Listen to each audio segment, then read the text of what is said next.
چاہے متحدہ چادر رنگ ہے، چاہے قومی جرگہ ہے، چاہے پراپرٹی ڈیلر ہے، جتنا خیبر پختونخوا کے پراپرٹی ڈیلر ہے تنظیمیں ہیں، وہ ان لوگوں کے ساتھ ہوگا جیسے آپ نے ابھی فرمایا کہ معیشت کیسا ٹھیک کرنا ہے، تو ہم انشاءاللہ فالو کریں گے. آپ نے ہمارا آواز اٹھایا تو ہم آپ کی آواز اٹھائیں گے. موجودہ حالات کا ظاہر ہے عام آدمی بہت بری طریقے سے متاثر ہے، مہنگائی سے متاثر ہے، لاقانونیت کے حوالے سے، بدامنی کے حوالے سے، اور پھر ایک میرے خیال میں نفرت انگیز بیانیے کے حوالے سے. تو ظاہر ہے ایک جوان آدمی جو ہے وہ پاکستان کے حوالے سے اس کو مایوسی پھیلائی جا رہی ہے جان بوجھ کے.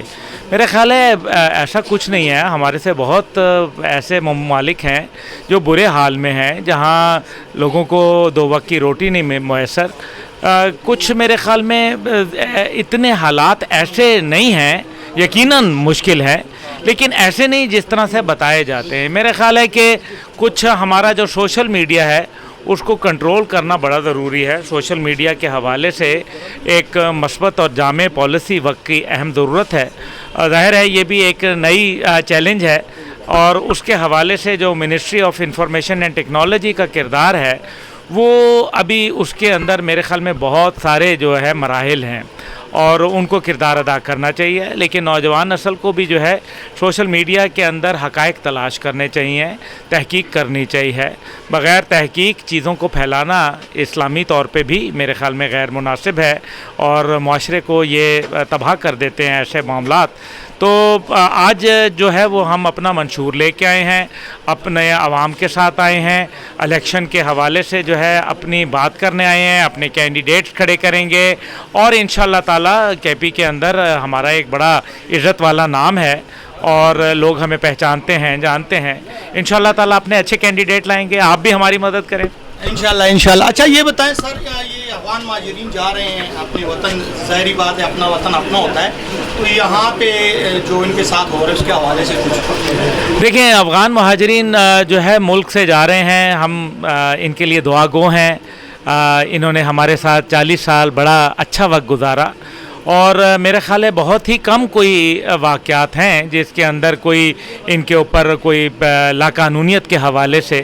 تو یہ اچھے لوگ تھے، اور اپنے وطن ظاہر ہے جائیں گے.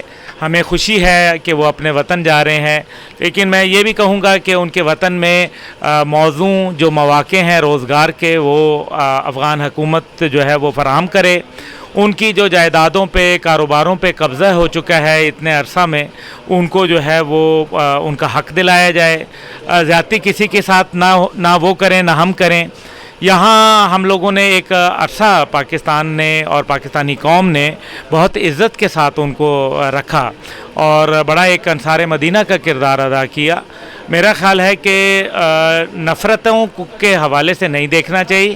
پاکستان کے مثبت کردار کو جو ہے وہ افغان لوگوں کو سراہنا چاہیے، اور بڑے اچھے مثبت ان کے آئے بھی ہیں کمنٹس. لیکن آپ نے یہ دیکھا کہ یہ جتنا بھی منفی پروپیگنڈا ہے، معاملہ افغانستان کا ہے لیکن چل برطانیہ سے رہا ہے، یورپ سے چل رہا ہے، امریکہ سے چل رہا ہے. تو یہ کیوں چل رہا ہے؟ بھارت سے چل رہا ہے. اس کے پیچھے کچھ تو رازداری ہے. اس کا مطلب ہے کہ 2 بھائیوں کو لڑانے کی کوشش ہے. ایسا نہیں ہے. میرا خیال ہے کہ وہ بھی ہمیں جانتے ہیں. وقتی طور پر ہر کے اندر، ہر فیملی میں تھوڑی دیر کے لیے اتار چڑھاؤ آ جاتا ہے. اپنے وطن جائیں گے. وطن جیسے آپ نے شروع میں بڑا اچھا جملہ کہا، وطن تو وطن ہوتا ہے، اور اپنا وطن سے بڑھ کر وہ کوئی بھی نہیں ہوتا ہے، چاہے وہ سنگلاخ پہاڑی کیوں نہ ہو. لیکن یہ ہے کہ وہ اپنا وطن ہوتا ہے، وہاں اپنی خوشبو ہوتی ہے، اپنے آباء و اجداد، ان کی ایک تاریخ اور تمدن وہاں موجود ہوتا ہے. تو میں یہ سمجھتا ہوں کہ یہ ایک عمل ہے، اور رجسٹریشن بھی ہونی چاہیے. جو لوگ رجسٹرڈ ہیں ان کے حوالے سے تو کوئی پرابلم نہیں ہے. اور ہاں ایک ضرور کہوں گا کہ وہ پشتون لوگ جو بیچارے کسی آڑ کے اندر ان کو نشانہ بنایا جا رہا ہے، جو پاکستان کے رہنے والے ہیں ان کو نشانہ نہیں بنانا چاہیے. میرے خیال میں ان کے حوالے سے بہت مضبوط اقدامات لینے ہوں گے. وہ تو ہمارے بھائی ہیں، پاکستانی ہیں. اچھا یوتھ کے لیے کیا میسیج ہے سر آپ کی تنظیم سے؟ یوتھ کے لیے کہ مایوسی کوئی نہیں ہے. یہ نظام کی کشمکش ہے. ایک نظام جو ہے وہ ابھرنے کو ہے. میں سمجھتا ہوں کہ الیکشن گو کے ہم اس میں حصہ لیں گے، لیکن الیکشنوں سے نتائج نہیں نکل رہے. صاف سی بات ہے, ہمیں ایک ایسا مضبوط نظام چاہیے ہے جس کے اندر نوجوان کے لیے کاروبار کے, روزگار کے اور جو ایک تعلیم اور صحت کے لیے مواقع موجود ہوں. ایسی صورتحال کے اندر جو موجودہ نظام ہے الیکشنوں کا اور اس میں جو پارٹی موروثیت ہے اور پارٹی اجارہ داریاں ہیں, ان کو ختم ہونا پڑے گا. چائنا کا ایک ماڈل بہت اچھا ہے, پورے چائنا میں ایک پارٹی ہے, اور آپ دیکھ لیں کہ چائنا کا ماڈل اس ٹائم پہ دنیا کا بہترین ماڈل ہے. سب مل کے اپنے ملک کی برتری کی بات کرتے ہیں, اس کی بہتری کے لیے کرتے ہیں. یہ اصل میں ادھر ادھر اپنی اپنی پارٹیاں بنا کے تو صرف اپنا ہی مقصد حاصل کرتے ہیں, جس کے اندر شاید میں بھی شامل ہوں. لیکن میں اس سسٹم کی وجہ سے مجبور ہو کے یہ پارٹی بنائی, ورنہ میں کبھی نہ پارٹی بناتا, کیونکہ پارٹی تقسیم کرتی ہے جبکہ میں قوم کو متحد کرنا چاہتا ہوں. اللہ تعالیٰ آپ کو کامیاب کرے اپنے اس مقصد میں, جو نیک مقصد ہے آپ کا. جیسا کہ ناظرین, چیئرمین جوانان یہاں پہ مرکزی چیئرمین ادھر صوبائی سیکٹریٹ پہ آ جائے ہیں, انہوں نے یہاں کا وزٹ کیا اور یہاں پہ جتنے بھی جوانان تھے ان سے ملے. آپ دیکھ رہے ہیں جی پیام خیبر, میں ہوں جی عرفان دورانی. اللہ